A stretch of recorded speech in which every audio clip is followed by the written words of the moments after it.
L'organisme de bassin versant, la CAPSA, tenait jeudi dernier au Centre multifonctionnel de Saint-Raymond un colloque sur le thème « Bilan et perspectives en gestion des risques d'inondation ». Plus d'une soixantaine de participants ont pris part à l'événement qui aura permis de faire le point sur les travaux et les recherches en cours pour diminuer les risques d'inondation de la rivière Sainte-Anne au centre-ville de Saint-Raymond. De plus, on a procédé au lancement officiel du projet provincial Résilience du regroupement des organismes de bassin versant du Québec. Ce réseau a obtenu un soutien financier de 500 000 $ du gouvernement pour les 3 prochaines années. Pour plus de détails, nous accueillons en studio le coordonnateur à la CAPSA, Marc-André Demers. Bonsoir, Marc-André. Bonsoir, M. Beausoleil. Merci d'être avec nous. Ça fait plaisir. Peut-être, Marc-André, nous dresser un peu le bilan du colloque qui a réuni justement une soixantaine de personnes qui provenaient d'un peu partout, je pense. Hein? Oui, on avait autant des représentants du ministère de l'Environnement, de la Sécurité publique, également le ministère de la Santé publique était présent, en plus de différents chercheurs des universités Laval et de Montréal. Ouais. Également des gens de Beauceville, dont le maire a participé à la Résilience, et des gens de Sainte-Marie-de-Beauce également. Ouais. En plus de tous les citoyens du comité Rivière, la ville de Saint-Raymond. Ouais. Belle participation, content oui. de... Je crois que c'est l'un des événements qu'on a organisés qui étaient les plus populaires. OK. Donc, c'était quand même une assistance pour nous à laquelle on ne s'attendait pas. Il y avait des observateurs qui s'intéressent de plus en plus au cas de Saint-Raymond. À la problématique du climat et des inondations. Oui, exactement. Dans le cadre de la Résilience, là, il y a plusieurs, je vous nommais Beauceville, mais il y a également des gens de Baie-Saint-Paul qui ont délégué quelqu'un pour observer et recevoir l'information dans le cadre du colloque. Ouais. OK. Si on parlait un peu du contenu, de quoi on a jasé particulièrement? Comme le titre le dit un peu, on a voulu tracer le bilan des 3 dernières années, soit depuis la dernière inondation. Donc, il y a eu la présentation notamment de M. Morse, qui est le professeur de l'Université Laval, qui est responsable de la recherche à Saint-Raymond pour tout ce qui est Frasie. Oui.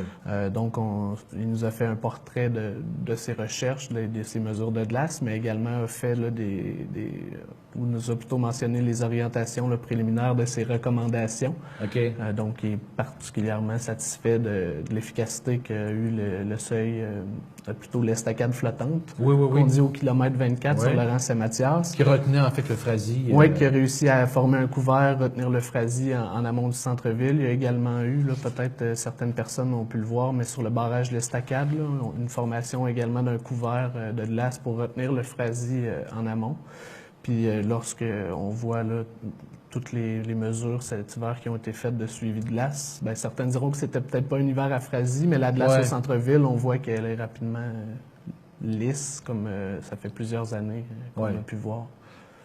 Il y a toujours des mesures, en fait, il y a l'équipement qui est toujours sur place pour vraiment connaître les différentes mesures de la rivière. Oui, en collaboration avec la municipalité, il y a ce suivi qui se fait là. Puis la municipalité nous a également mis au courant lors de ce colloque de choses qu'elle va continuer de faire, comme la rupture préventive du couvert de glace.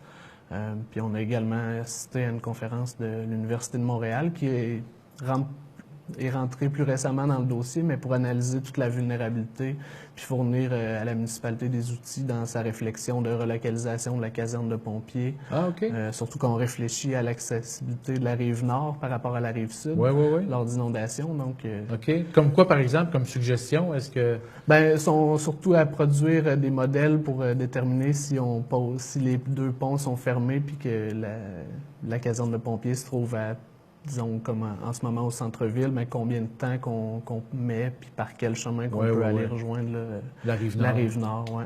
OK. Puis on a eu également les gens de Beauceville qui sont venus, de Sainte-Marie, pardon, qui nous ont présenté leur système d'alerte précoce aux inondations, parce qu'eux, ça fait déjà quelques années qu'ils expérimentent ça. OK. Donc, ils sont venus nous montrer, eux, le fonctionnement de leur système. Comment, justement? C'est quoi leur stratégie, eux autres? Leur stratégie, leur contexte est particulier.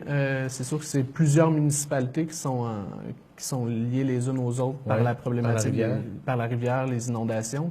Donc, c'est vraiment un système de caméras sur la rivière, de sondes, de niveau d'eau. Quelque chose qui est en train de développer aussi l'Université Laval pour Saint-Raymond, normalement pour le prochain hiver. C'est-tu par Internet, en fait, ou... Les gens, oui, doivent s'inscrire par Internet. OK.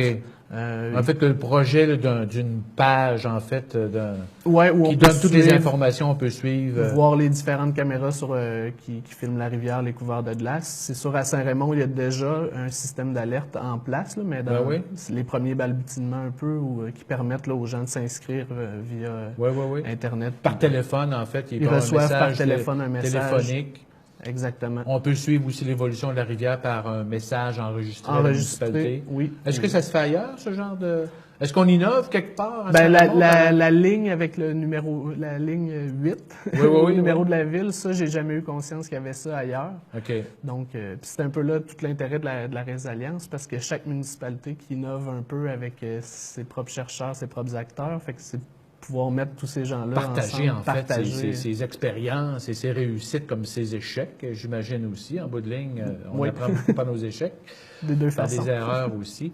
Est-ce qu'on a parlé on est en train de travailler à Saint-Raymond sur un brise-glace. Oui, ce fameux engin brise-glace. Oui, on en est là-dessus. Oui, on a eu la chance d'avoir M. Jerry Ouellette de ProMétal Plus qui est venu nous présenter là, essentiellement les plans qui ont fait de la machine ou de l'engin brise-glace.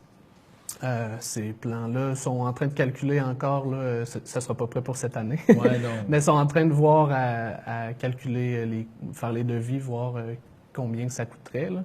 Mais ils ont fait divers tests là, de souffleuses à neige dans des carrières, notamment de Grémont, pour vraiment évaluer la faisabilité de tout ça. Puis ce qui est intéressant lors du colloque, c'est qu'il y avait d'autres gens qui étaient présents, comme l'environnement, donc il y a pu avoir un partage d'informations. Je sais que M. Ouellette puis M. Morse se parlent déjà beaucoup au niveau de l'efficacité de cet engin-là. Mais donc, on est au premier balbutiement, mais c'est aussi intéressant de voir que c'était une idée qui est partie des citoyens du comité Rivière. Puis qui peut prendre de l'ampleur en bout de ligne. Si c'est efficace ici, ça peut être efficace aussi ailleurs. Ça peut être efficace ailleurs. C'est un prototype qui n'existe pas, là. On innove. Là, on innove assez, oui. Parce que là, c'est la grenouille, dans le fond, qui est utilisée actuellement, mais elle a quand même des faiblesses. Là. La grenouille, là, je crois que cette année, on va aussi combiner, comme par les années passées, encore une fois, la pelle araignée. Oui. Qui a eu des améliorations aussi de leur part. Ça reste à voir, c'est dans les mains de la ville, ce dossier-là, mais ce serait... Je sais que le maire de Beauceville s'est montré intéressé là, par cet engin brise-glace-là. Puis ce qui est intéressant, c'est que les inondations sur la rive sud du fleuve Saint-Laurent et la rive nord ont un décalage de un mois. Donc, M. Dion, je pense, en parlait justement à la conférence de presse. Oui, donc éventuellement, il y a même à penser à des partages de ressources de grosses machines. Parce que ça, c'est vraiment... Est-ce qu'il y a d'autres éléments qui ont été touchés, mettons, de nouveau, d'intéressant là, au colloque en tant que tel? Il y a le ministère de la Sécurité publique qui avait effectué là, un relevé des premiers planchers des maisons. Oui, OK. Je crois, il y a 2 mois, qui est venu nous présenter un peu là, les objectifs, les tenants aboutissants, tout ça, puis les perspectives que ça ouvrirait éventuellement à la municipalité pour offrir aux citoyens d'avoir accès à ces données-là, potentiellement, ou encore, ça va aider à calculer davantage les avantages coûts et bénéfices. Quand on installe, par exemple, un seuil rocheux, est-ce que ça en vaut les bénéfices ce qu'on en retire? OK. Pour bloquer l'eau, en fait, pour que ça rentre dans les sous-sols. Exact. Pouvoir quantifier le risque, puis mieux voir cibler les interventions, par exemple, pour les pompiers lors d'évacuation, ces choses-là. OK. Est-ce que Saint-Raymond a innové quelque part en créant un comité de citoyens? Oui. Je crois. Est-ce que ça peut avoir un rayonnement ailleurs, j'imagine? Oui, déjà Beauceville était intéressé par au concept. Cette démarche-là, oui, de pouvoir aller dans une démarche de collaboration citoyenne plutôt que d'être en confrontation souvent, puis on comprend les émotions que peuvent vivre les gens. Puis avec l'aide d'une organisation comme la vôtre, aussi un bassin versant, justement, là, votre expertise est importante à travers tout ça. Oui, puis il faut savoir que des organismes comme le nôtre, il y en a partout au Québec pour chaque rivière principale. Donc, à Beauceville, la rivière Chaudière a également un organisme de bassin versant. Puis, dans le cadre de la résilience, c'est vraiment la collaboration entre tous ces gens-là. On va exporter, mais on va aussi importer les bonnes idées d'ailleurs. Exactement. Et ça, c'est vraiment la force du réseau. Ça, c'est carrément nouveau, là. Oui. La résilience. Qui a décidé de partir ce concept-là? Ben, faut savoir que j'étais assez proche des gens du regroupement des organismes de bassin versant dès la mise en place du comité rivière à Saint-Raymond. Fait qu'ils nous ont toujours suivis à travers toutes ces années-là. OK. Puis quand ils ont vu le rôle que pouvait jouer un organisme de bassin versant dans toute la gouvernance, la gestion des risques d'inondation, ils étaient intéressés à l'exporter parce que ailleurs au Québec ou dans les maritimes, des problèmes d'inondation, c'est courant là-bas aussi, d'érosion. Puis avec la nouvelle donne des changements climatiques, notre manière de gérer. On ne sait plus trop à quoi s'attendre en bout de ligne. Il faut s'adapter rapidement là, à ces changements importants. Oui, ben c'est l'incertitude que ça crée qu'on doit mettre des choses en place pour être prêt à s'adapter. Moi, je fais toujours un peu la métaphore du chêne et du roseau. Pour ceux qui connaissent l'histoire, il vaut peut-être mieux se préparer à être comme le roseau pour pas craquer. C'est ça, exact, pas casser. Pour être plus résilient. Oui.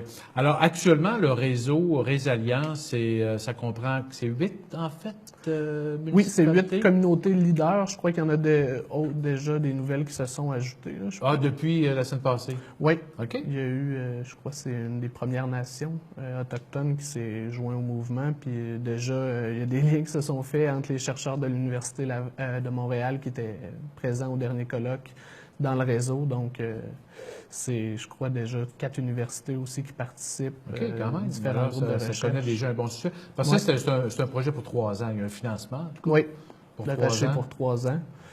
C'est sûr, c'est des choses qu'on voit aussi dans le reste du monde. Déjà, dans le reste du Canada anglais, il y a des projets un peu similaires. Donc, il y a encore un potentiel plus grand à voir pour l'avenir. En fait, c'est le partage de connaissances. Puis les réseaux Internet aujourd'hui nous permet... facilite, en fait, la communication. La communication, c'est le partage de connaissances, oui, mais c'est également la mise en œuvre d'actions concrètes qu'on veut voir. Oui. Le but, c'est toujours de... oui, c'est que ça ne demeure pas théorique. Là, dans le fond, c'est qu'on puisse être capable de développer des outils efficaces pour être capable de contrer ou à tout le moins... D'apporter des modifications. Puis, Oui.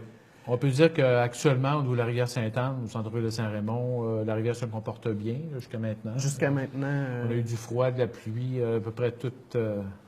on a connu à peu près toutes les avancé dans le printemps et revenu vers l'hiver comme aujourd'hui, mais mais pour cette année, la rivière, on a un couvert de glace qui laisse pressentir. Et peut-être un petit mot en terminant, la CAPSA, c'est quoi exactement? Quel profil vous développez dans ce genre de projet-là? Bien, nous, on cherche à se placer au centre vraiment des acteurs, de mobiliser les gens, puis également d'accompagner la ville de Saint-Raymond. Puis le comité rivière plus particulièrement. Là, on cherche, c'est un appui logistique souvent qu'on va leur offrir, mais également importer des idées. Là. C'est sûr qu'il va y avoir la résilience pour nous aider, mais sinon on était toujours à la recherche de nouvelles idées pour améliorer la situation. Marc-André Demers, merci beaucoup. Ça fait plaisir. C'est moi qui vous remercie. Merci.